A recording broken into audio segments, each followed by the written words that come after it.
Clutch വിട്ട് കൊടുക്കുക, clutch വിടുക, ആക്സിലേറ്റർ കൊടുക്കുക. അല്ലെങ്കിൽ കടന്നു കഴിഞ്ഞിട്ട് ബ്രേക്ക് ചെയ്താൽ മതി. കുറച്ചുകൂടി മതി. ബ്രേക്ക് ചെയ്ത് ഓക്കെ. ഇനി അതും തുടങ്ങുക കേട്ടോ. ഹാൻഡ് ബ്രേക്ക് വലിച്ചു. ഹാൻഡ് ബ്രേക്ക് വലിച്ചത് സ്ട്രോങ് ആണോ നോക്കാനുണ്ട്. എന്ത് ചെയ്യുന്നുണ്ട്? ബ്രേക്ക് ഒന്ന് എടുത്തു. ഓക്കെ. ഇനി കൈ ഉടച്ചോ. ആക്സിലേറ്റർ കൊടുക്കുക.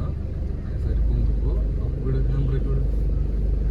പൊന്തിയിട്ടില്ലോ, മതി, ഇത്ര മതി. ഹാൻഡ് ബ്രേക്ക് യൂസ് ചെയ്യും. ഇനി വണ്ടി ഇറങ്ങുമ്പോൾ ബ്രേക്കിലൊന്ന് കാലിച്ചോ കേട്ടോ. വണ്ടി ഇറങ്ങുമ്പോൾ ബ്രേക്കിലൊന്ന് കാലിച്ച് പതുക്കെ ഇറക്കിയ വണ്ടി. പതുക്കെ അവിടെ വണ്ടി ശ്രദ്ധിക്കണം. കണ്ടാ പോട്ടെ. നീ വിട്ടോ അവിടെ നിന്ന്